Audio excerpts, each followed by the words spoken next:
how we can safeguard our democracy against disinformation. When there is a general feeling that politicians are corrupt, democracy has not delivered since 1992, what have we seen?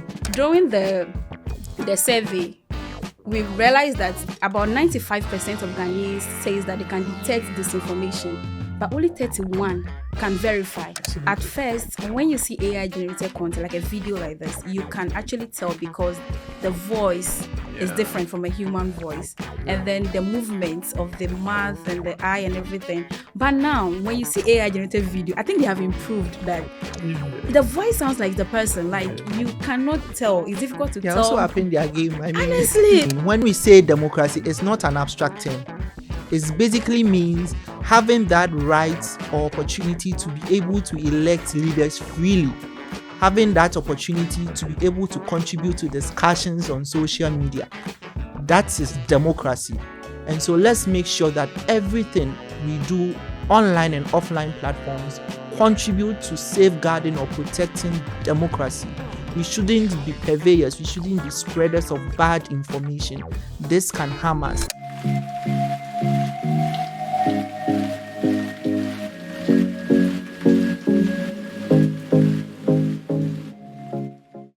Hi there, welcome. This is Penplusbytes MIO Knowledge Hub podcast, where we dive deep into media and information literacy.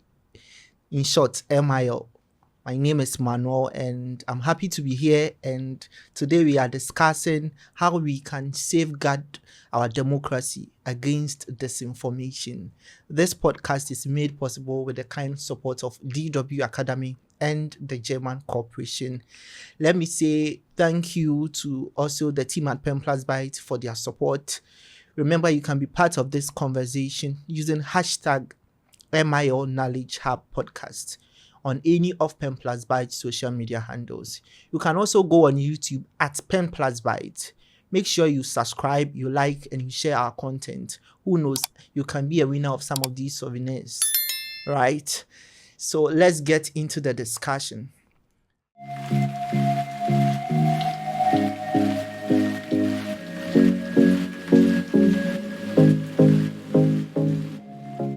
So when we were in basic school, one definition we all knew was Abraham Lincoln's definition of democracy. Democracy of the people, by the people, and for the people. But now it looks like this same democracy that we are using to govern society is being destroyed by the people using disinformation. On this episode, we are looking at how we can safeguard democracy from disinformation. I've been joined by two experts. They are on the front lines combating or countering disinformation in Ghana and in West Africa.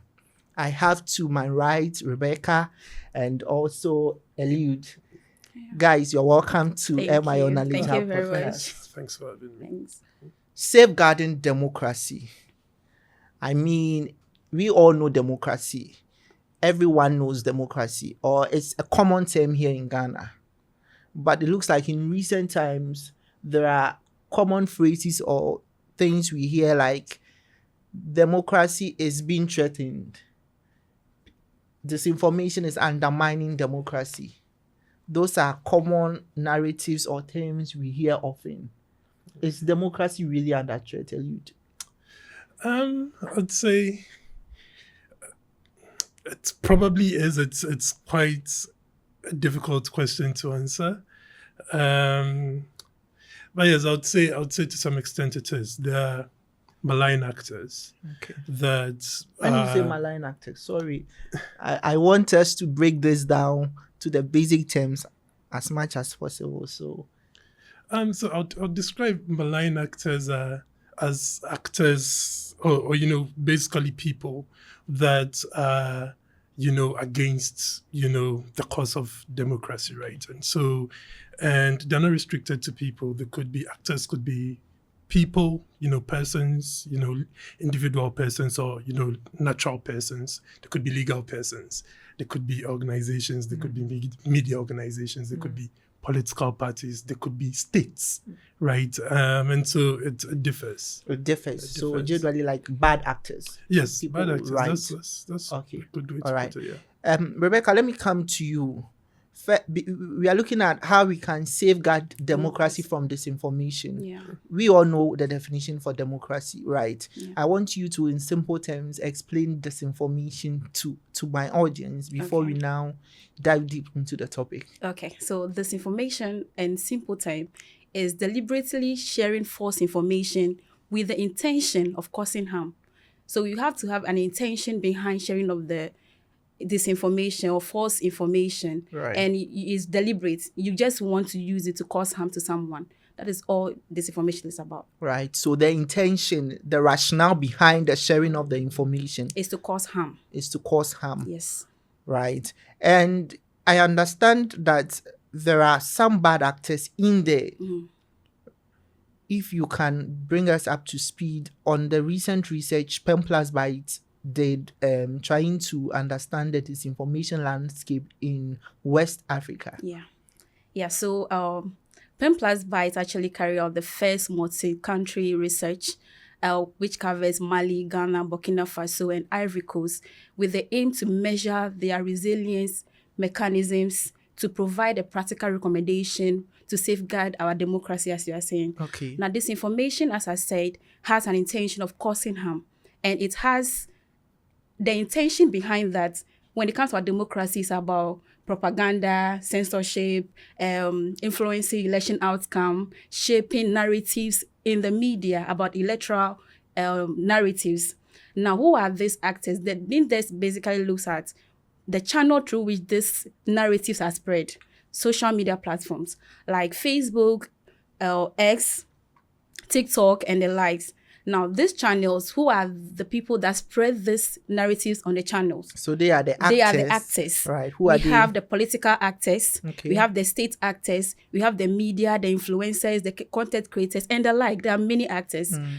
When you say political actors, yes. What do you mean by political So you have actors? the political actors like the MP parliaments, like those standing for votes, presidential candidates, trying to spread disinformation or false news about their opponents, just to discredit whatever they are doing, to how shape the narratives to favor them. That is all that they do. So these are the things that they do as political actors. Now, the index actually looks at both democracies and the military regime. How are they leveraging disinformation for their gain in democracy? And as I said, democracy, it's like disinformation is eroding our democratic processes and institutions in West Africa. And we need MIL competencies to be able to counter these disinformation narratives. Now, the narratives that we encountered during our research were like, when it comes to democracy, I mentioned that we measured both the resilience level of the military regime and the democratic countries. Now, we look at, when it comes to democratic countries like Ghana and Ivory Coast, we're looking at narratives like corruption, politicians are corrupt, elections are rigged. And then when it comes to the military regime like Mali and Burkina Faso, we're looking at democracy has failed. Only the army can restore order. Right. So I get what you are explaining to us. So, but I want to help our audience. So when you speak of disinformation, as you rightly said, there are some bad actors spreading disinformation, and politicians are part of it. Exactly. And influencers are also part of it. And then when you come to social media, some of the comments that are being spread on social media is what you are saying politicians are corrupt. Yes. Is that what you mean? Narratives that are going out there. And these narratives are then amplified by the platform algorithm that we are talking about. Eliud, you, during the 2024 general elections, I'm sure you did a lot of monitoring work, trying to understand how disinformation is unfolding in Ghana, and also generally your work as an analyst. This is what you do. When we often hear disinformation threatens democracy, it's undermining the integrity of elections. What exactly do we mean, and can you make that practical for us? So in order to make this practical outside 2 examples, right? So the first example around elections particularly. So take this scenario. There's an election, say a local election, so a constituency election for an MP, right? And so there are 2 main contestants. Right. And one of the contestants sort of knows that the area is volatile. And so I want to suppress my opponent's, constituency, where his stronghold is, right? Okay. So that, during the day of elections, people won't show up. And so on the dawn of the elections, I blast messages on WhatsApp saying there's chaos, right? People are being killed. It's not actually happened, but then I would probably be successful in suppressing, votes, right? And then so people don't show up from my opponent's stronghold, I win, right? So that's the very first example. The other example, which played out right before our eyes, it's actually still playing out, and that speaks directly to, disinfo undermining, democracy, is the pro-Traore campaigns we've seen, right? And so from our investigations, these campaigns, and by the way, so I'm talking about, the social media campaigns we've seen promoting the Burkinabe head of state, Ibrahim Traore. Yeah. And so what we've seen from our analysis is that these campaigns actually target the Anglophone democracies. And so when you track the countries where these conversations are going on, it's mainly Ghana, Nigeria, Kenya, and South Africa, which is weird because most of the Francophone conversations stay in the Francophone information ecosystem. And so they won't usually come into Anglophone. They won't usually even be in English, right? They'll be in French. Yeah. But for some reason, like these pro-Traore, content are, dominated, the conversations are dominated by, Ghana, Nigeria, South Africa, Kenya, which then speaks to a certain level of targeting, right? Yeah. That means that, and I would connect this to the Afrobarometer surveys that we're seeing. And so late last year, obviously things were like quite difficult, right? Economically, especially in Ghana. Sure. And the surveys show that, people were not as reticent about, about military governments as they would used to be, right? And so the Afrobarometer did this survey where they were like, would you actually consider military government as an alternative, right? And people were like, yes, they would. Like, people were thinking about it, right? Which then speaks to a certain level of dissatisfaction with what democracy is delivering. I mean, this wide corruption, that conversation has died down now because there's a new government. They're enjoying some goodwill, right? And so that has died down. But then when there is a general feeling that politicians are corrupt, democracy has not delivered since 1992. What have we seen, right? And then there is someone just up north, right, who is doing wonders apparently, right?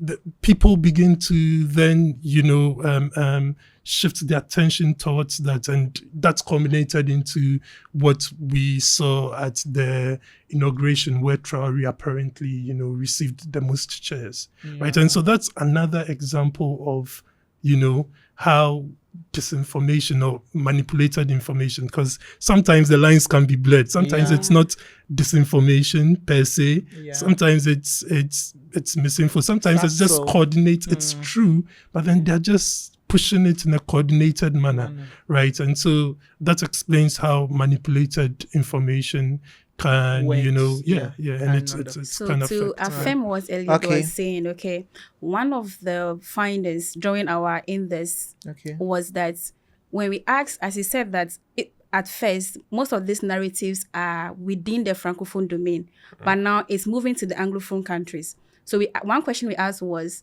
do you think democracy has failed? Only the army can restore order? Most of the people in Ghana are affirming that. And they are using Ibrahim Traoré, as he said, as an example, that he's doing well in his country, now that he has taken over Burkina Faso, he's doing so well and stuff like that. So, and you see, when it comes to the military regime, disinformation is a daily thing. Like, it's really daily and systemic. They actually deliberately share it every day just to, how will I say it, use it as a tool to legitimize their regime. I'm a bit curious. Yeah. When you say they share it, so in some of these Francophone countries, which people are behind the sharing? So that's the thing. Did your findings on it that? So we have the states access, and we have this Russian linked and France linked networks amplifying these narratives for their own gain as well. So when they amplify the narratives and then to support whatever is going on or to affirm whatever the state actors are saying, then others outside also buy in that, yeah, it's true. If France is saying that military regime is better, then it's true. If Russians are saying it, then it's true. Because these are the narratives that we are seeing in the social media space, and we are buying it. We are saying that, oh, they are doing well, we are doing better than us, that we are in Ghana here, and we practice democracy. So yeah, that is actually true. That it's something that we are pushing, like they are pushing into the social media platforms, and algorithms are actually pushing it for people to buy in. Okay, thank you, Eliud. I want us to help my audience to understand some of the issues better, because we keep hearing coordinated disinformation campaigns. And Rebecca made mention of the fact that people are behind some of these sharing. But I know that it's not just physical human beings that are involved in some of these activities. There are bots and other amplifiers of disinformation narratives. Briefly tell us or help us to understand when we say something is coordinated. What exactly does it mean, and some of the mechanisms or technicalities around some of these spreading? So we had not to delve into this without mentioning some very technical terms, but I'll try. And so essentially when we say certain conversations are coordinated on social media, what we're trying to say is that those conversations are not organic. They are not authentic. That's basically it. And so some of the things we would look out for would be, like you said, like look at the accounts. Are they bot accounts? Are they real accounts? Sometimes they're not bot accounts per se, and I'll pivot to bot accounts soon, but sometimes they're sock puppet accounts, which means it's one person who has created, 20, 30, accounts, and they're all, posting about the same thing. And then like with bots, that's a bit different in the sense that you'd see that the posts are then automated to some extent, right? And so sometimes you sort of analyze the timing of the posts. Sometimes you analyze the words used, stuff like that. The timestamps can be very, very revealing. Sometimes 20 to 30, sometimes 50 accounts post the same thing at the exact same time to the millisecond, right? So those are some of the things we look out for. We look out for a wide range of things. Look out for similarity, in the posts. Look out for sometimes this is interesting. Sometimes you even analyze the profile pictures of the accounts that are, involved in certain conversations, and you'd find similarities in there, right? And so that's where some image processing capacity becomes useful. And so yes, these things are hard to do with your bare eyes. So that's where data analysis, machine learning comes in to help us get to some The of full these things. picture. Yeah. Okay. Thank you so much. I'll come back to you on how, beyond having the technical eyes, Yeah. what are some of the basic things we can look out for as Yeah. individuals. Yeah. But Rebecca, I want to come back to you. Now we've seen a rise in deep fakes, AI generated disinformation and all of that. Yes. How is this a big game changer in the fight against disinformation? Yeah, so according to the Ghana Fact Checking Coalition, Thank you. last year, 2024 Ghana election has seen a surge in AI content generated or just in the space, on social media space. Now, I think during that period, Penplusbytes actually came out with a disinformation detection platform that helped to counter and flag this disinformation. Some of them, not all though, because there was still disinformation in the space. Yeah, I mean, I remember we tracked millions of them, but it's a lot because Right. they are coordinated, as Eliud mentioned. There are things that people have actually put in the effort to do. Some actually humans behind it. I think last week like this, my boss actually sent me a video of a man, like some video, and asked me, is this real or AI? Honestly, I studied the video for 15 to 20 minutes. I'll go up and down. Then I sent it to him that it looks real because I was trying to find out what makes it AI generated because it was so real. So I sent it to a friend again to confirm whether it's AI because I wasn't able to get it. As he's saying experts that you need, are even having issues. yes, Then it means we have a problem. As Eliud was saying that you need a technical eyes. It goes beyond just looking at it. And that is a problem. If we are not able to look at these things, during the survey, we realized that about 95% of Ghanaians says that they can detect disinformation, but only 31 can verify. So we are lacking behind when it comes to verification. Now you say you can detect. You're just using your eye to say that this is disinformation. How do you know it's really disinformation? Okay. It's blurry. Now you don't know whether the AI generated content are actually true or false. It's difficult to use your bare eye to look at it and say, this is AI. This is real. So we need to actually amplify, verification efforts and educate Ghanaians on how to, you don't just detect and leave it. If you say you are detected, are you sure? Take another step further to verify whether it is true indeed or not. Back to the video. I actually sent my boss that it's real. And then he was like, look at the slippers. Look at this AI. I was like, then I looked at it again. I was like, okay, this is really AI. Meanwhile, the two friends I sent it to were all saying that it's real. You see, so it goes beyond using your bare eye to look at it. We have verification platforms that we can use. So when we were doing the report as well, we asked whether they know of any verification platforms. We mentioned a lot of them. Most of them do not know that there are platforms that can use to verify disinformation or not, which is worrying because we are leading the charge, educating people on how to become digital literate, information literate and stuff like that. And still there's a huge gap to get to that stage. And then we need to really amplify the efforts to be able to educate everyone to become digital illiterate in Ghana because it's getting serious. Right, it's getting serious, and I'm really alarmed by the case study you just cited. But now, Eliud, I want us to come back to looking at how we can help people because on MIO Knowledge Hub, we are solution-oriented. We want to make sure that at the end of our discussions, we are able to give individuals the tools that they can use to protect themselves against some of these harms. What are some of the basic tools beyond having the technical eyes? If I'm not an analyst, if I'm just an ordinary Ghanaian, how do I, per your research, they are able to tell that this is disinformation, but they can't tell whether it's true or not. So how then do we move a step further? That's quite a question. I say so because it fits into what the bad actors want, which is that you sort of you question everything, right?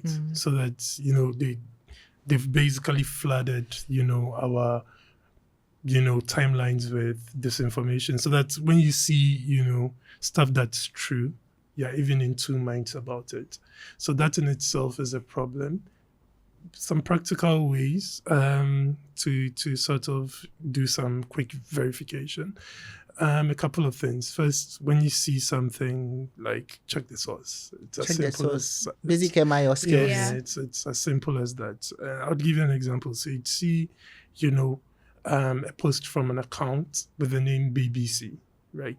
You click on the account itself, and you'd realize it has, say, 50 or 10 followers, right? I mean, the BBC won't have 10 followers on Facebook, right? So there and then you are like, you question it, and you know for a fact that this isn't the BBC.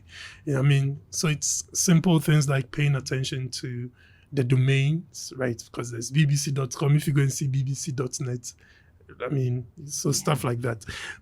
Some other tools, Google Lens, right? And it's as simple as that. Sometimes you see an image posted, and you just, do like a quick Google Lens search, and you'd realize this image was posted like somewhere in China, like, I don't know, in 2010. And someone is using it here right now to sort of paint the picture that it's the reality and it happened 2 hours ago. Meanwhile, it was, so there's that. There are tools that can be helpful in Timais and what have you, Pimais for and stuff like that. And then like for AI generated stuff, there's Identify, there's Hive. You can, so that it helps you. The thing about those tools though is that it works in the form of percentages, and so it says there's a 90% chance that this is AI generated. And so that's still not conclusive, but that's something. Yeah. That's something.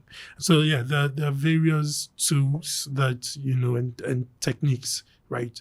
Because the things like paying attention to the domain names and stuff, those are techniques. And then there are tools that you can also use.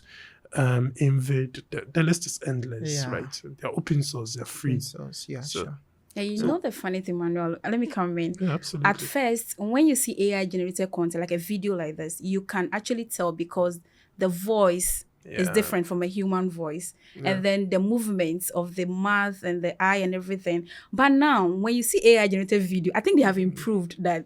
The voice sounds like the person. Like, you cannot tell. It's difficult to tell. They also upping their game. I mean, honestly, like, you can't tell whether this is AI or not, which is really, really worrying, because now you cannot even trust whether what you are saying whether is true or not. What you are saying is true or not. And it's difficult to tell whether it's true or not, which is not helping. Obviously, it's not helping at all. And I'm glad that we are having some of these conversations to bring people's attention to the fact that not everything we see on social media are entirely true. And sometimes people, even though there are half-truths to some of the issues, and Eliud made mention of some of the tools that we can, some basic open free source tools that we can make use of. I want us to also look at how we can make use of MIO. When we say media and information literacy skills, what are some of those skills that individuals can use to ascertain whether this information is true or not? I think Eliud mentioned the first one. Okay. So I'll elaborate on that some more. So check the source. So you first check the source. And after checking the source, so let's say they've posted, TV3 has posted something. Now, even the traditional media can actually send disinformation because of being the first to publish. And they might not confirm and post it. So when you check the source that, let's say this thing happened, do not just stop it there. Move to another source. Check on other platforms whether they are posting the same thing. That helps that, okay, if 2 or 3 platforms have posted the same thing, it gives you some kind of confidence that this really happened.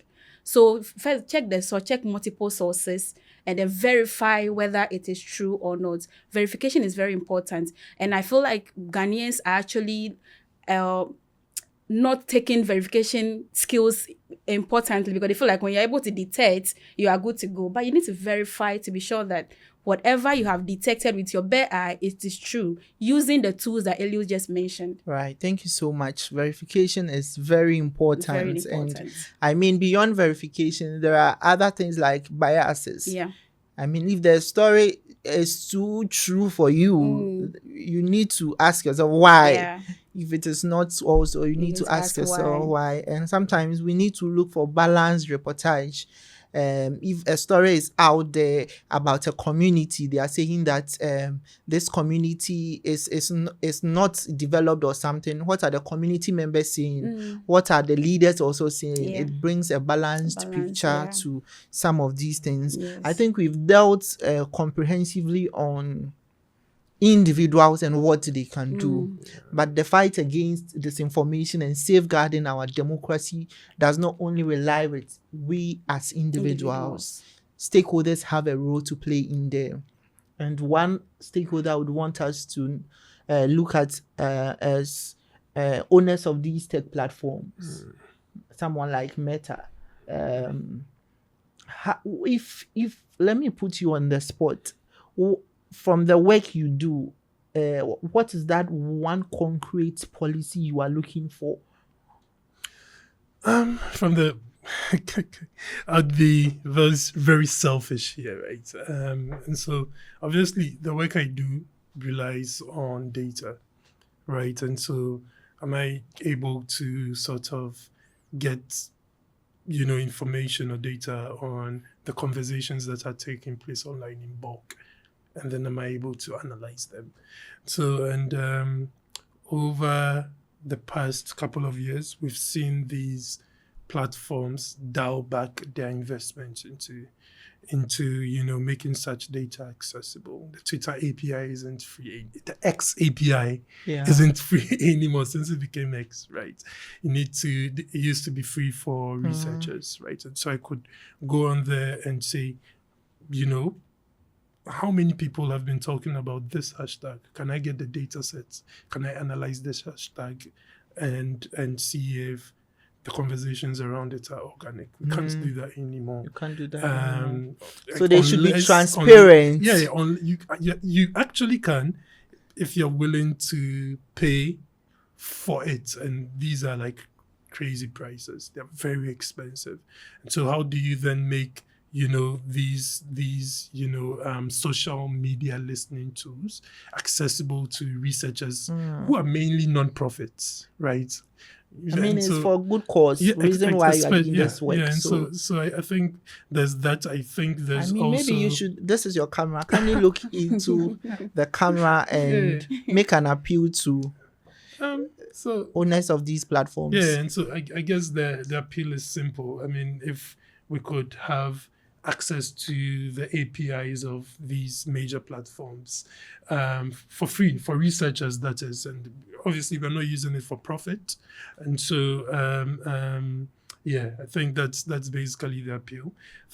But to come back to the question, it's not just that these platforms also dialed back their trust and safety teams. A lot of these teams were reduced drastically. And so the number of people doing moderation have reduced. And I mean, you can imagine if, some of these conversations are taking place in tree on these platforms, and these people don't, and so there are those things. And so can you make, more investments into your trust and safety teams, stuff like that. I mean, right. Thank you so much. Rebecca, let me also come to you. Okay. What is that one concrete policy from your work that you would want to see government or stakeholders or whichever stakeholder you have in mind? Okay. What is that policy you are looking out for? Okay, so I'll start with the CSOs because we are in that space. Okay. And then I think CSOs should lead the charge in educating the public on MIL skills, which is very important. And I think Penplusbytes is already leading the charge, training rural youth, market women, persons with disabilities. And as we speak, we're actually in Takrady hosting the Disinformation Youth Against Disinformation Conference. So I think that CSOs will lead the charge and then educate the public, train the public on how to identify and verify disinformation. The government should introduce MIL into curriculums. The academia, the lecturers, teachers should teach the students on how to be able to identify, how to become responsible users of these social platforms. And I think that is how we can, take the charge and then fight disinformation. Right. Thank you so much. So you are generally saying that we should champion media and information literacy. Yeah. We should just make sure that it gets to every corner of society. Yes. And I think if we get the conscience right, Yes. then it means it will reflect in every aspect of our life. Yeah. Okay. Thank you so much. Let me pick your final thoughts, your last statement, your concluding statement. But I want it to be molded around what gives you hope about this fight. I think what I would say is that now people are becoming curious. Just as I said, 95% of Ghanaians says that they can detect. That is, they taking the charge to be able to identify. People are becoming curious, are able to take things into their hand, like, okay, I want to verify if this is true or not, or detect, oh, this is disinformation, or this is true. But what we need now is the skill to be able to verify whether what we've detected is true or not. And that is about. So what gives me so much hope is that we are taking things into our hands. We are being curious, questioning everything now, which is what we need and we are doing. So you are seeing progress in the kind of work you are doing. Yes, there's so progress. Like eventually people are picking up these MIL skills, exactly. And that's what gives you joy. Yes. And okay, yes. Thank you so much. Eliud, what makes you happy when you wake up to pick your laptop and say, I will still be on the front line to fight against disinformation? What is that thing that gives you hope? I think I'd say it's obviously what we do is for good. We know we are on the good side of posterity, right? So there's that.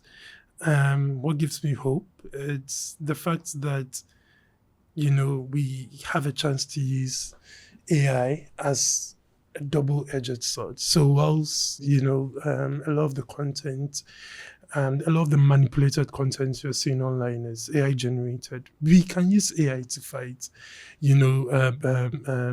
these campaigns, right? Yeah. And so for us, we are constantly innovating. A lot of the debunks, are basically AI, driven.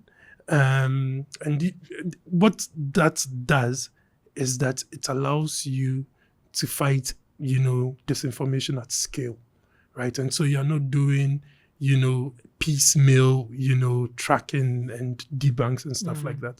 So, and beyond the debunks, really, we are also employing AI in our investigations. And so a lot of the stuff we do is data-driven stuff around identifying who the actors are, what's the, I don't want to use technical words, but how they push the campaigns are. So we call them the techniques, the tactics, and the procedures, right?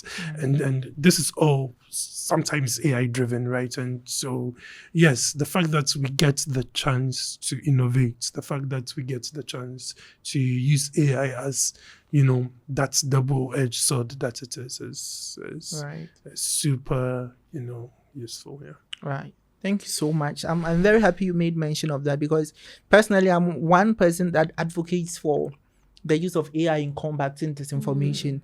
The same way people are using AI to spread fake news and all of that. In that same vein, we can use AI to also combat disinformation. So two-edged sword. Two-edged sword, yes. Yeah. And Yeah. I'm happy Penplusbytes last year deployed the disinformation detection platform yes. to combat disinformation in real time. During the election. Let me pick your final words. What are your final thoughts or your concluding remarks? Okay, so first of all, thank you so much for having me on this podcast. And I want to say that we need to take media and information literacy seriously because of the AI generated contents that are in here. As you said, even though AI helps, it also has its disadvantage. And we need to be able to leverage both to become digital literate or competent in these areas. So let's take it seriously and then learn how to verify information before sharing it. Verify first. Don't just say that, okay, this is true, and then share it. try to take the step to verify whether it is true or not before you share it with other people. So when we do that, we become digitally responsible citizens, not spectators. Right. Don't be a spectator. Be a citizen. And be Eliud, responsible. your final words. Final words, I'd say is that there's hope, right? Like this is not, it's not a completely gloomy situation, there must be a concerted effort by CSOs, and I'm happy that we get to have this conversation. Like all stakeholders, governments must be invested in, fighting, disinformation and what have you. And so, for me, there's hope. And looks like we are at the point where we have to question everything. And so I would say those certainly would be my last words. Right. Thank you so much. Indeed, it's not entirely gloomy. Yeah. There is hope. We will get there eventually. Thank you so much, guys, for passing through. I've been having this conversation with Eliud. Eliud works with Code for Africa, and Rebecca works with Penplusbytes. Thank you guys for tuning in. When we say democracy, it's not an abstract term. It basically means having that right or opportunity to be able to elect leaders freely, having that opportunity to be able to contribute to discussions on social media. That is democracy. And so let's make sure that everything we do online and offline platforms contribute to safeguarding or protecting democracy. We shouldn't be purveyors. We shouldn't be spreaders of bad information. This can harm us. And so thank you so much for tuning in today. It's been an awesome time here. We've educated ourselves. We've equipped ourselves with new skills. We've come to understand why media and information literacy is important in this fight, and how we can use new tools, as Eliud mentioned, 10i, Hive, and the others to combat disinformation. It's been a pleasure serving you. My name is Manuel, and let's do this another time. Be part of the conversation using hashtag MIO Knowledge Hub podcast. Thank you also to DW Akademie and the German Corporation for their support. Bye-bye.